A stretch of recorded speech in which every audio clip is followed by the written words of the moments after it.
Postseason is coming. Let's get into it. This is going to be a long one.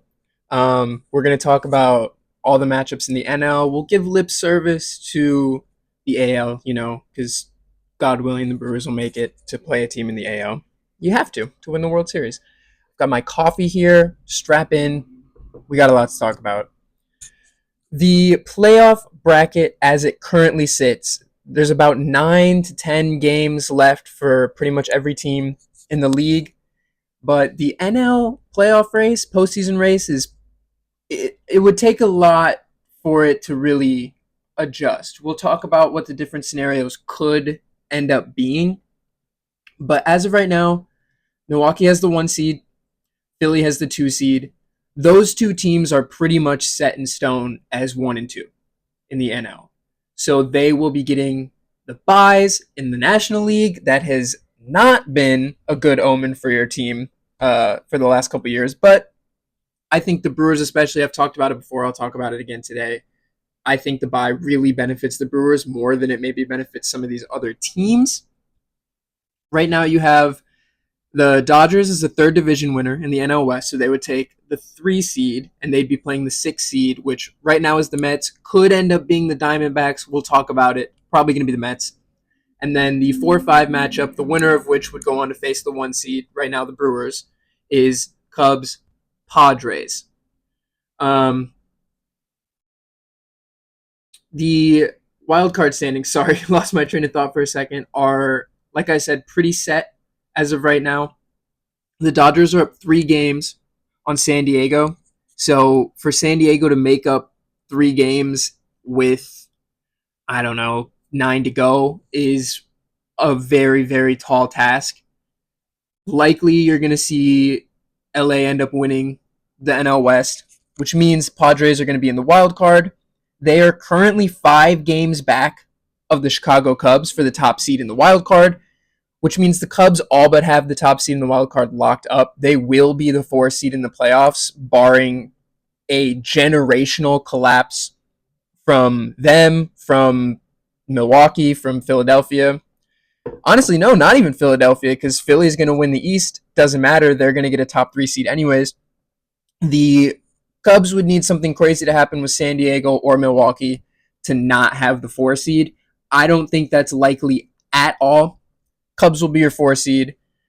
5 seed, like I said, it is going to be the Padres. They're not making up 3 games on LA with 9 to go, and they're currently 4 games ahead of the New York Mets for what is essentially the 5th seed. Padres haven't technically clinched a spot in the postseason yet, but that is just a formality. They're in. They will be your 5 seed.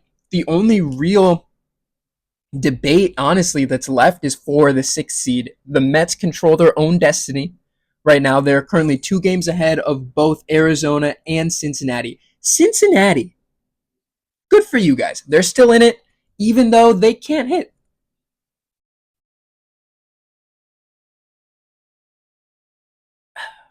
Cincinnati.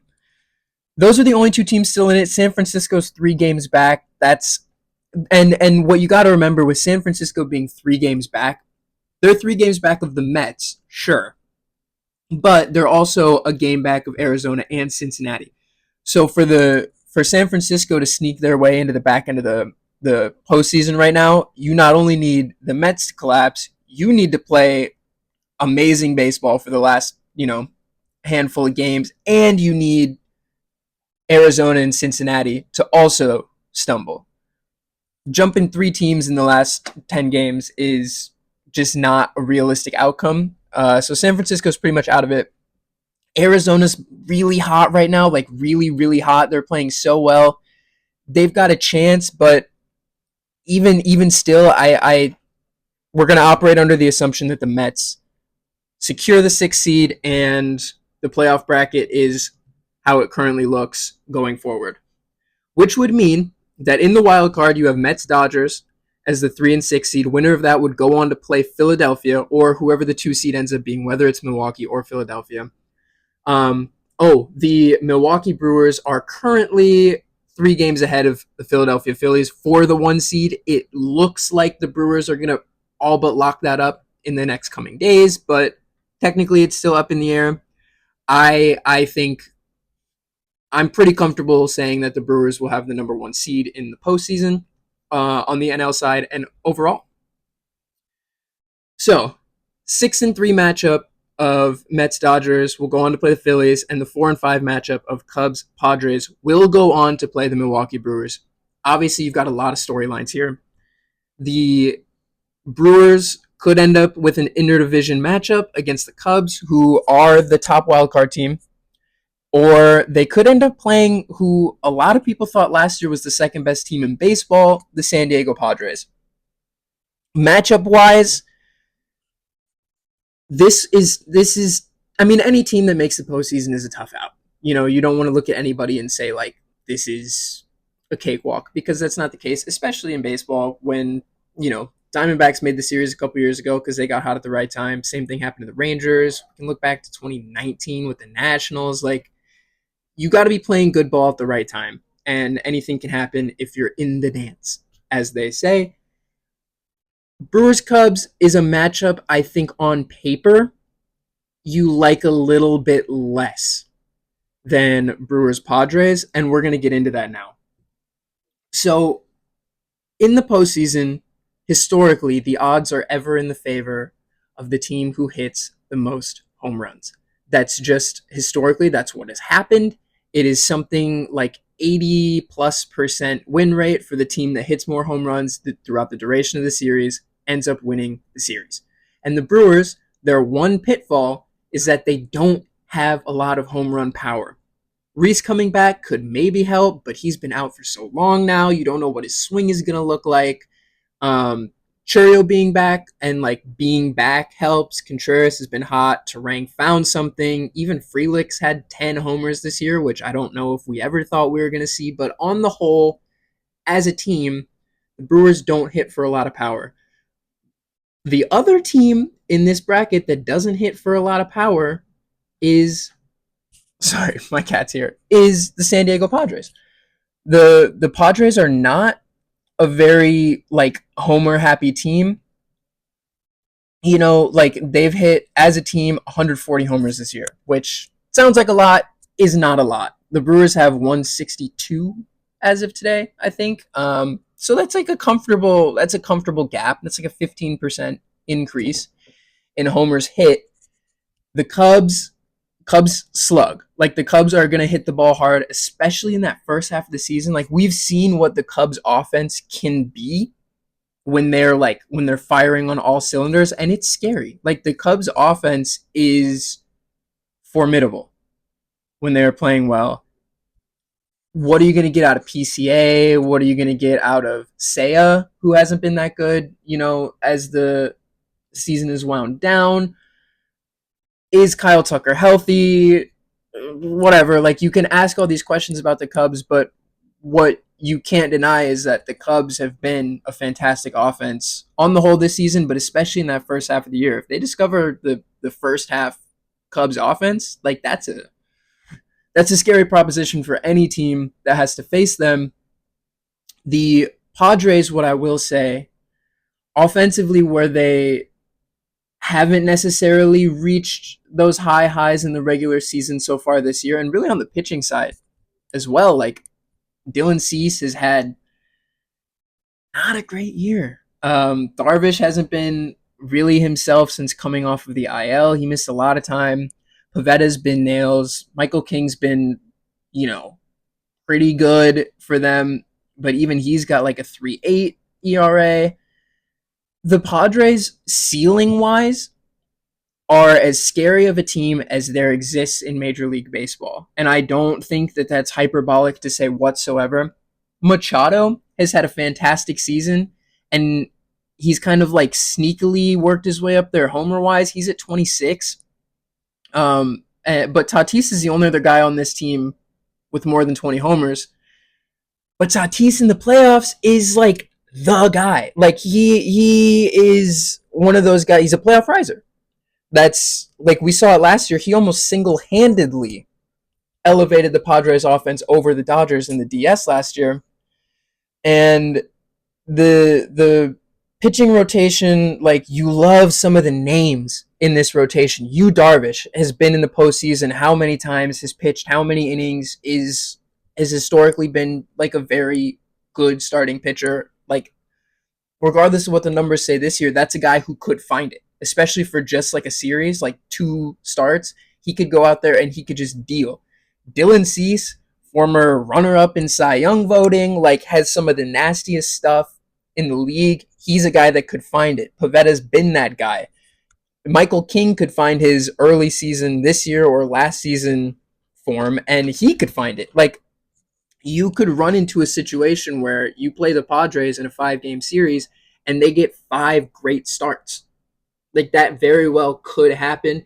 They could get 5 starts. Tatis could hit 4 homers. Machado could hit 400 over the course of a few games, and you could very easily see the Padres put it all together. But you could also very easily see like Xander Bogaerts struggle. You could see, I mean, Tatis started the year on fire, and since May has just been like a good hitter who plays great defense. He hasn't been like MVP candidate type Tatis that we've seen in the past. We even saw last postseason. Like he hasn't been that guy. Um, Machado is elite still somehow. Like he just keeps doing it. Like every year, Machado is just Machado. Arise hasn't been all that much to write home about offensively this year. They get nothing from the catcher position. Ramon Laureano has been a big addition for them. Uh, Ryan O'Hearn has been a big addition for them. Like the Padres are a scary matchup on paper, ceiling wise, but I mean, been 150 some odd games this season so far. That's more of the sample size you want to pay attention to, and they haven't reached the heights that I think they're capable of.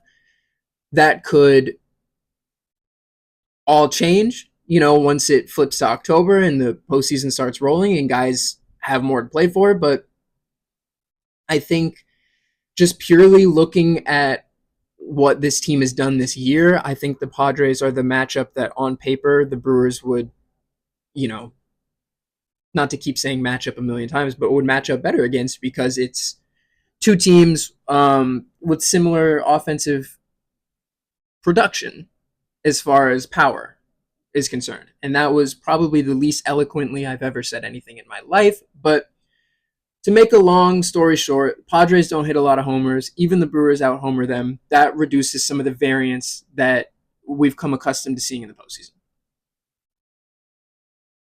Excuse me. On the side of the Padres, though, their home crowd is electric. Throughout the season, and especially in the postseason, going to San Diego is not ideal, for any team traveling. For as raucous as American Family Field can get, that the San Diego crowd, when Tatis gets into one and lifts it out into those left field seats, is something special. And if Dylan Cease is putting a start together and the Padres string together a couple runs in the second or third inning, like that's going to be hard to overcome with, the energy of 40 some thousand people all very strongly in support of their Padres. I've been to that stadium. It's gorgeous. It's my favorite place that I've ever consumed a baseball game. I've been to quite a few stadiums at this point, and honestly, San Diego is not, it's not even close. And this is when they were bad. Like they were terrible when I went to see them, and it was still just like such an amazing like experience as a baseball fan, not even as a Padres fan. Um, you get some of the Brewers Cubs rivalry stuff if the Cubs are who you're playing, but Milwaukee to Chicago, like that's traversable. Like there will be Brewers fans at Wrigley Field as much as there will be Cubs fans at American Family. If you get a Padres Brewers matchup in the NLDS, it's going to be very polarized in those crowds. Like in San Diego, it is going to be very much the environment that San Diego wants to cultivate. Like, and in Milwaukee, it'll be much of the same. I think the Padres are the team in the postseason that has the least chance to small sample size the Brewers. And that's the whole point I've been making for weeks now about the Brewers getting the bye. I don't care what the numbers have said over the past few years for the teams, especially in the NL, that end up getting the bye. There's all these arguments that can easily be made that, like, it throws off your rhythm, you lose your timing, the other team comes in hot, like you lose your momentum, like all this kind of stuff. The Brewers are a team that is so susceptible to a small sample size. Like a 3-game wild card series where, like, I mean, we saw it last year. The Brewers played tremendous baseball, against the Mets, and then it was the Brewers hit 2 solo homers in that third game, but the 1 3-run bomb by Pete Alonso in the ninth inning was ultimately the difference. The Brewers lost the series, the Mets won the series. It was that simple. One pitch didn't define, that 3-game set, but the Brewers could really run into an issue where one team gets 2 good starts from, their mid-rotation guys, a couple people hit homers, and that's the season. I think the longer you can stretch out this, like, Brewers-ish way of playing baseball, the better. Like, it functions a lot better over 162 than it functions over a 3-game set. So even, like, into the DS and into the CS, like, those are series that aren't as susceptible to a small sample size. The Padres are less likely to out-homer you to a series win. And so I think that's kind of what you would want to see. But on the other hand, I think the Padres have as high of a ceiling as anybody in the league. So, like, who the fuck am I to talk?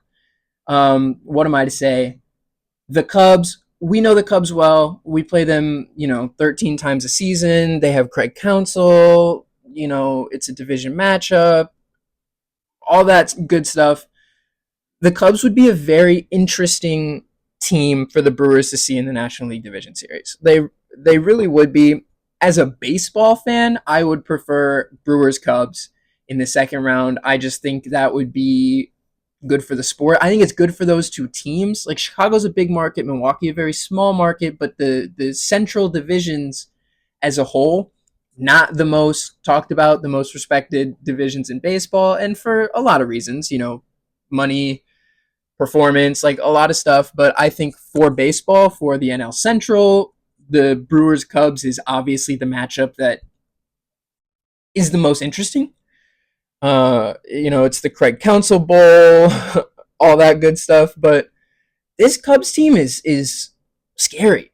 I'm going to be honest. At least offensively, we know the injuries they've had on the pitching side. And honestly, the performance of a lot of their arms has been very good. But name recognition-wise, the Cubs do not stack up to San Diego. Not even close. Even though the Cubs have pitched better than the Padres have this year, I would be more scared seeing Dylan Cease than I would seeing Jameson Taillon. It's that simple. That's not fair. Taillon has been good this year, and Dylan Cease has not. But for one start, who do I think has the chance to go 7 innings of one-hit ball? Dylan Cease. That's kind of like the stupid baseball fan in me, but that's just how it feels. Like, feel-wise, the Cubs pitching staff is not as intimidating as the Padres pitching staff. But that's not to say that the Cubs don't have good pitchers. Matthew Boyd was an all-star this season. 2025, Matt Boyd, who's listed right now as their number 1 starter on Baseball Reference. Crazy. But he could very easily start game 1. Was an all-star. Has a 3.2 this year in 174 innings. Like, he's been fantastic. Also a guy who limits the homer. That's not the Brewers' game, but still. A whip at 1.1. Not going to allow a lot of base runners. Not going to walk a lot of guys. But, that's listed as their number 1. I don't think that happens. I think it's a Shota situation if the Cubs are able to line up their pitching. That's the other benefit of getting the bye. Brewers can line up whoever they want. Whoever they want to pitch game 1 can pitch game 1. Can be ready for game 4, probably. Like the Brewers are going to be in a good position pitching wise. Their bullpen can rest. Maybe even get healthy. Trevor McGill, when are you coming back? We don't know. Anyways, that was a tangent. The Cubs bullpen has been pretty good.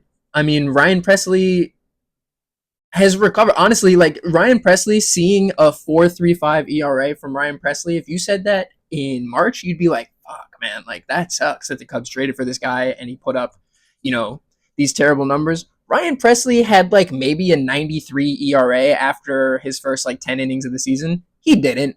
It wasn't that bad, but it was bad. So in just 40 innings to like climb your way out of that hole, very impressive from Ryan Presley. Daniel Palencia has been great for them. Brad Keller, Caleb Thielbar, Drew Pomeranz. Like these aren't the names of guys that are like scary that come in the ninth inning and you just feel like the game is over. But they've been effective this year, and that's what matters at the end of the day. Like how well have you played? They've played well. The Cubs offense, man, looking at these numbers, it's been a long time since I like just looked at this team, and you just look and it's 4 WAR here, 4 WAR there, 6 WAR from Nico Horner, like 6 from PCA, and he's been bad since the All-Star break offensively. Kyle Tucker's got almost 5 WAR, and he was bad for a stretch. Also playing hurt, like Seiya has 2 WAR as a DH, and he's been bad for a while. Like all these guys are like Matt Shaw has 3 WAR, and he's hitting at a 92 OPS plus. Like insane what this Cubs offense could be, especially over the span of 5, 6, 7 games. Like, like it's scary what the Cubs ceiling could be with how well they have pitched, even though they're not the guys you would expect to pitch well. The Cubs are a tough matchup. For the longest time, I know the Cubs have taken a step back in the last month or so, but for the longest time, the Cubs were dropping game after game in the NL Central to the Brewers, and it had nothing to do with the Cubs playing bad. They had like the second best record in the National League over that like May through August stretch. It was something like that, and the Brewers made up 9 games just because that's how well the Brewers were playing. It had nothing to do with how the Cubs were playing. Very scary what this Cubs offense is capable of. Michael Busch is a guy. Like Michael Busch across baseball, I don't think has gotten the recognition he's deserved, but he is a fantastic hitter, a scary guy to see in a lineup. Kyle Tucker has that S tier potential as like a guy who can win you a series. PCA, if he's playing like first half PCA, which was always the numbers, if you look under the hood, weren't as sticky, but he's a guy he showed that has a ceiling that could also win you a series. Dansby Swanson, been there, done that. Ian Happ, as steady as it comes, just puts up 4 WAR and wins a Gold Glove every fucking season. Nico Horner is as Brewers a player as there exists outside of the Brewers. I have nothing but love for him as a player. Don't know anything about him as a guy. Probably don't want to. But as a player, fantastic. Carson Kelly had that April, if you remember, where he was just like maybe the greatest of all time. And then nobody told him that April was over, and he just kept being a fantastic offensive catcher. Almost an 800 OPS from your catcher at Wrigley Field. Go crazy, Carson Kelly. Happy for you as a person. I hope you don't hurt my team. The Cubs, they hit and hit and hit. They've pitched well. Colin Ray is a Cub, former Brewer. He's been awesome for them this year. That's not true. He's been good for them this year. He was awesome for a stretch. He's been good for them this year.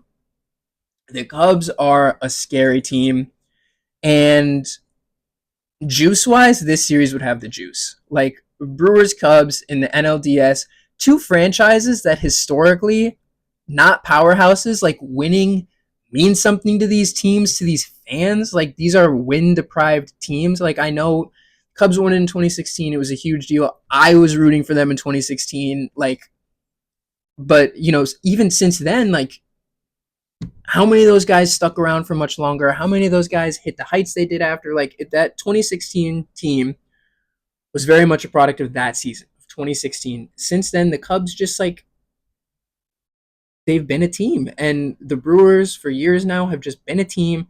And I think it would mean a lot to both of these fan bases to have a deep run. The Cubs obviously have the like 1 year of Kyle Tucker, the like we paid all this money for Craig Counsell, we paid big for Dansby Swanson. Like the Cubs have that kind of investment in it. The Brewers almost have the opposite of like we've only got so much time left with so many of these guys. Churio's in it for the long haul. Yelich has a few more years left, good or bad. But Peralta's coming to the end of the road as a Brewer. Woodruff is done after this year. Like I think he's pitched well enough that he's gonna get paid by somebody, and it probably won't be Milwaukee. What are you getting out of Joey Ortiz for the next few years? Like, you can go down the list. The Brewers aren't a team that keeps guys. They're just not. So, like, every year kind of feels like, what are we going to look like next year? We don't quite know. Whose value is too high for us not to trade them this year? Like, all this stuff. This Brewers team has felt different. It has been different this year. If ever there was a team that I think, really made you feel like this could be the year where all the postseason baggage and all the small market bullshit like could be set aside and this could be the year. Like that's what it feels like, man. Like I hope, but this Cubs Brewers series could have some real juice. Again, sorry, I've been talking for almost half an hour now. Cubs Brewers could have some real juice, and I think it would be a tough matchup. These teams played about a month ago in a 5-game series. Cubs took 3 out of 5. Do with that what you will. The Cubs have done it, can beat the Brewers. Sorry, I know I've just been kind of ranting for a while now, but Brewers Cubs is the series baseball wants to see. I think. I mean, over like my pick personally, trying to set biases aside, Brewers Cubs or Brewers Padres in the NLDS. I like the Brewers. I really do. I think, they've been a top 5 run producing team and a top 5 run preventing team this year. That's a good recipe. Like that's a team that can beat you in multiple different ways. If the offense isn't there, you might get 7 shutout from Quinn Priester. If, Quintana's your pitcher and he doesn't find it, only gets through 3 2/3 and gives up 5, you might get Terang, Contreras, and Yelich all with 3 hit days and multiple RBIs. Like it can really, they can beat you in a lot of different ways. Especially if Mizorowski's a bullpen piece, like that's just a weapon to be deployed like at your leisure at that point. There's a lot to like about this Brewers team. There's a lot to pick apart about either of these matchups. I like the Brewers, and I think if they play the Cubs, it goes the distance. If they play the Padres, I think the Brewers win in 4. That's what I think in the NLDS. Looking ahead, because those teams are locked into the 4 and 5 seed. Like that will be the DS matchup against one of those teams, so long as the Brewers don't lose the 1 seed, which again at this point I don't think they will. They have a series against the Cardinals starting. They could realistically by the end of this Cardinals series have locked up the number 1 seed. The next time we talk, they could have clinched it, but they haven't yet. We're going to operate under the assumption that they have, and it's either Brewers Padres or Brewers Cubs in the National League Division Series. I like the Brewers in either of those matchups. The other wildcard series we'll talk about quick because it's unlikely that the Brewers play either of these teams in the division series. It is Dodgers Mets as of now. Could be Dodgers Arizona, could be Dodgers Reds. Very likely it's going to be Dodgers Mets. All due respect to the Mets, they played the Dodgers well last year. They went on a run last year, like they have that in them, and they brought in Juan Soto. That's a Dodgers win. If ever there was one, anything can happen in the postseason. And honestly, I think Mets-Phillies in the National League Division Series, a rematch of last year's Division Series, I think that is a great series. I would prefer to watch that. But I think more than likely you're going to see Phillies Dodgers on the in the other division series, which is just a complete powerhouse matchup. Like that is insane that we could be seeing that in the division series, but them's the breaks. If you said before the season you're seeing Dodgers Phillies in the National League Division Series, I would have thought that the Dodgers ran away with the number one seed, the Phillies won the East, and actually that couldn't work. The Phillies finished second in the East to the Mets and all this stuff, but no, it's the Phillies who are pretty much locked into the number two seed, the Dodgers who are pretty much locked into the number three seed. That's likely your DS matchup on the other side. Crazy, what those two teams are both capable of. The Phillies, you feel a lot different about it if they still have Wheeler. Sorry, one more sip of coffee. If the Phillies still had Wheeler, you have your ace, a guy who is like the postseason starting pitcher. I think you feel a lot better going into this matchup. You feel a lot steadier. You feel like your ceiling's higher. But the Phillies offense can mash. And we've seen it. And the whole like, you need to out homer your team to win in the postseason. Like, both of these teams can hit some homers. Like, the Dodgers have 225 this year. Phillies have just under 200, but that's with Harper taking some time to find his stride, missing some time. What are you going to get out of Castellanos? I mean, he kind of just plays for the postseason at this point anyways, but like Kyle Schwarber could hit 5 home runs in a 5-game series and nobody would be surprised for even a second.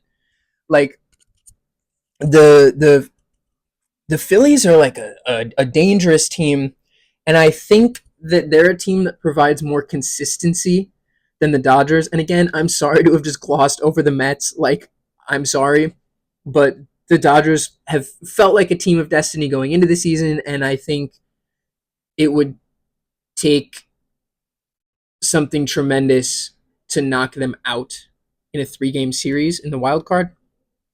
We'll talk about Phillies, Mets, Phillies, Dodgers. We'll talk about both, but the Phillies especially are a team that I think very much is the second best team in the National League. Like, I think they've kind of proven it. Like, there's been so much consistency out of this Phillies team that you haven't seen out of anybody else in the NL barring Milwaukee. Like, the Dodgers have had, I think, 94 starting pitchers go for them this year, and none of them have like really lit the world on fire.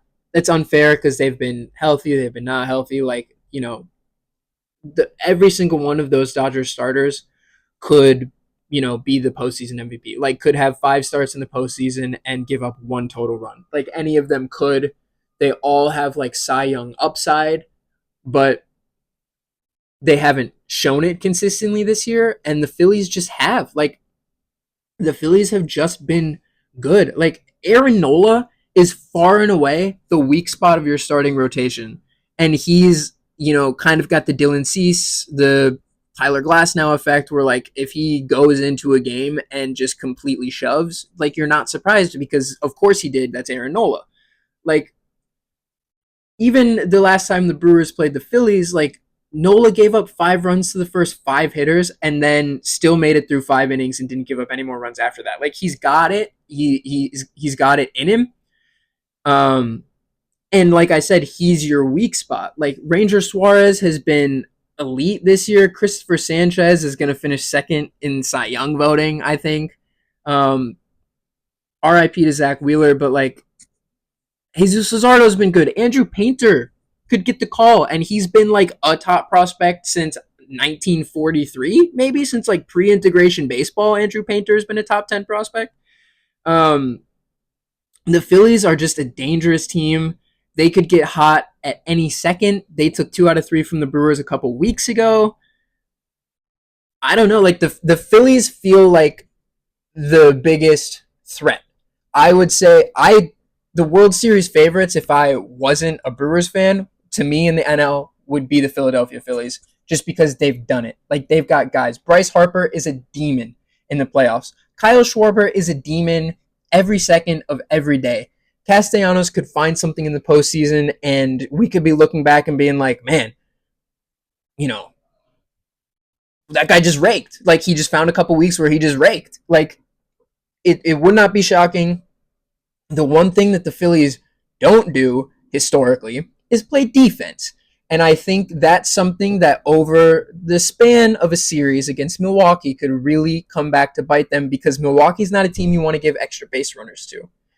If you don't get to a bloop in right field, that could turn into a quick single, and then a stolen base, grounder up the middle. Like, that's a run.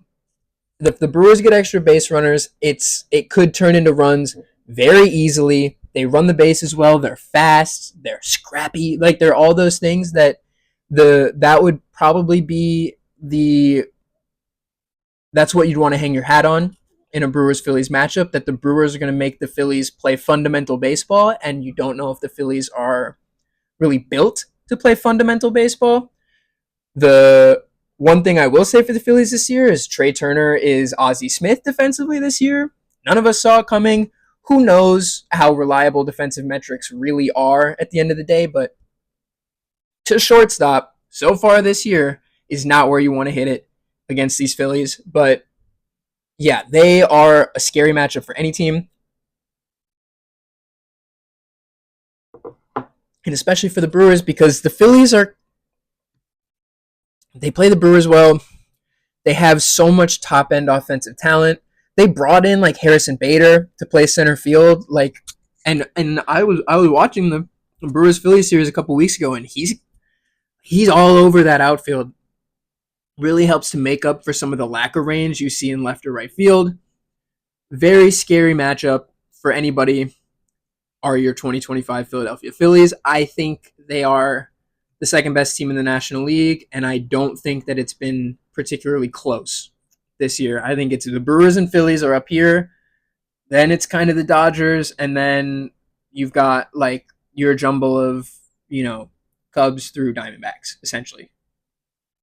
The Dodgers, though, the Dodgers. Like, I don't think that I can say anything about the Dodgers that will sound fresh or revolutionary that hasn't been said 100 times this season by 100 different people who all saw how much money the Dodgers spent, saw the names they brought in, and saw the names that came back. Like, these are your defending World Series champions. They have the greatest baseball player to ever play baseball.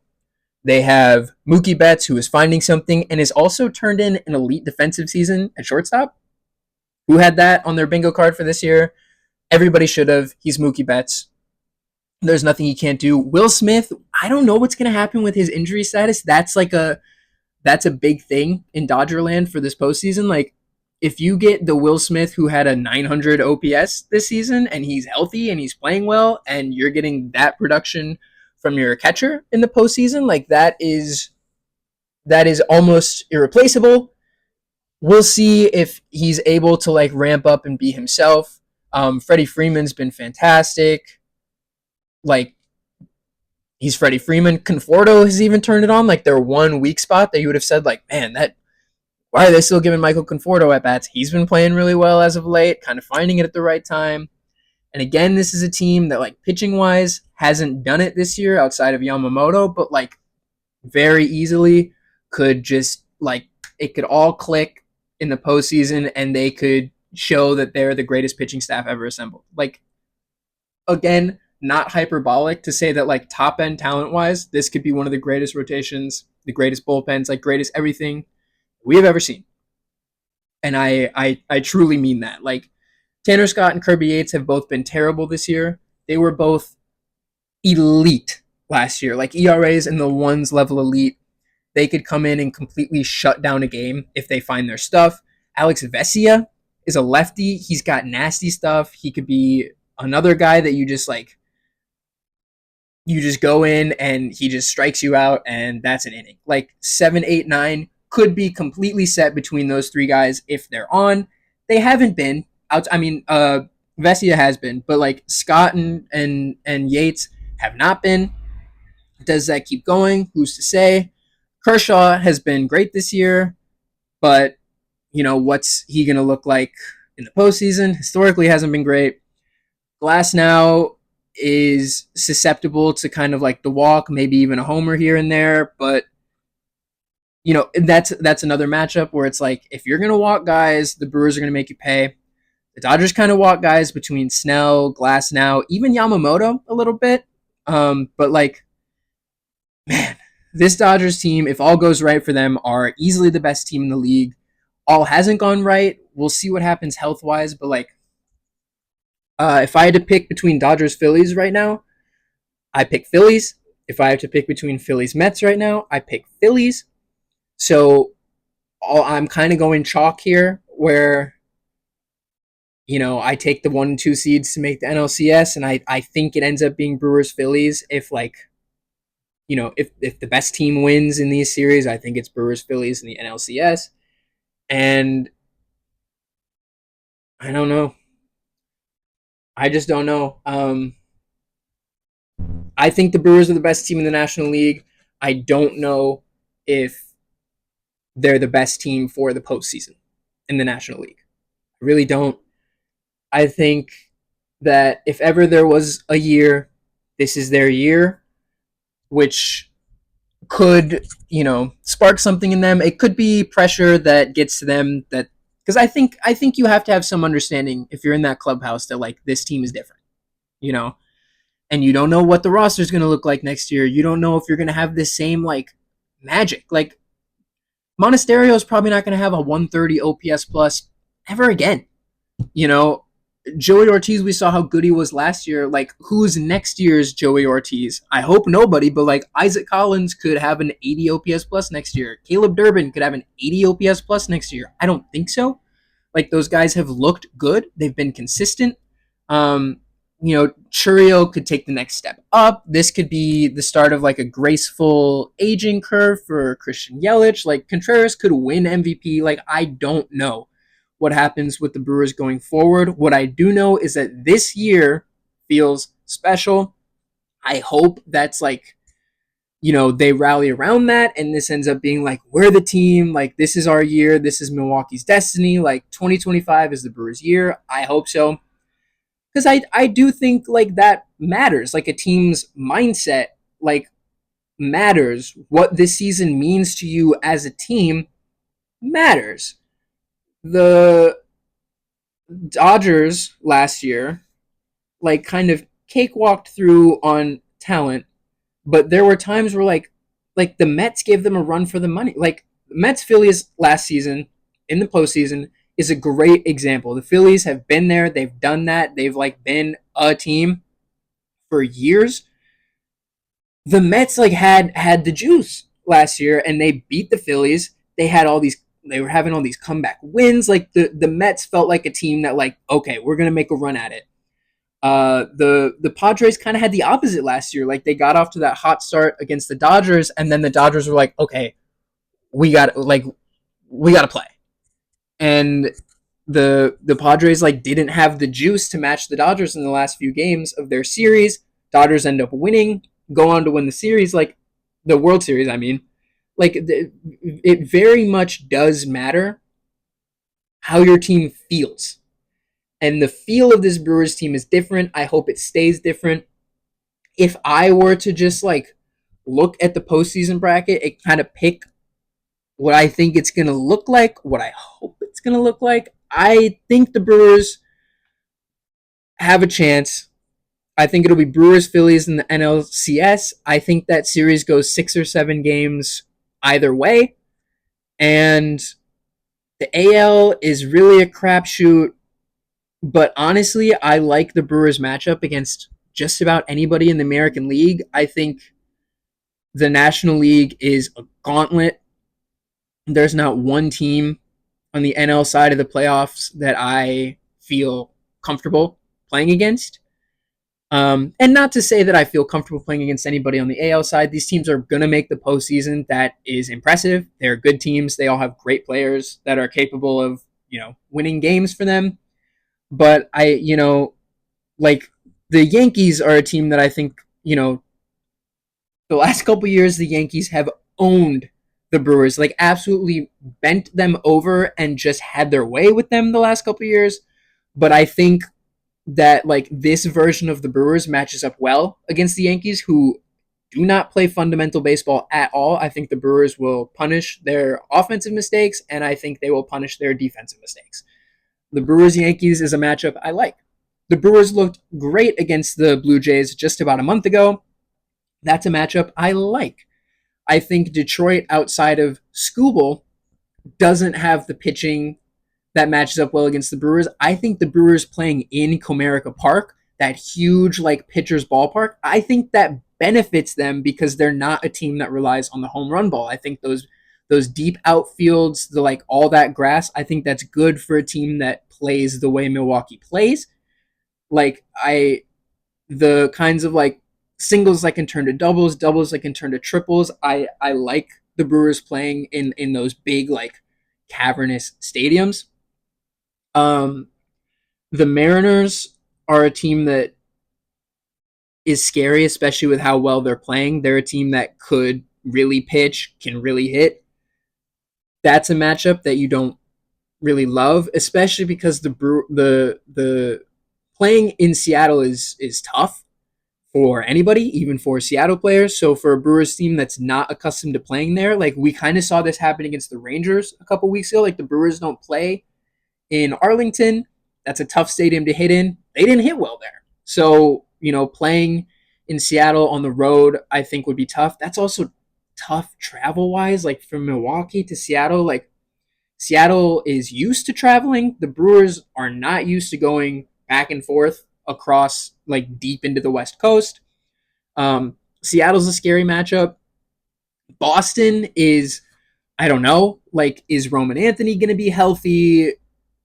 Who's to say? Like, obliques are tough. I think he probably tries to push it out through the postseason. I mean, especially if they make it to the series, like you're going to do everything you can to play because Roman Anthony's a guy. Like he is a guy that I think could win MVPs going forward, could win World Series MVPs. Like he is very much like worth the prospect billing that he's been given.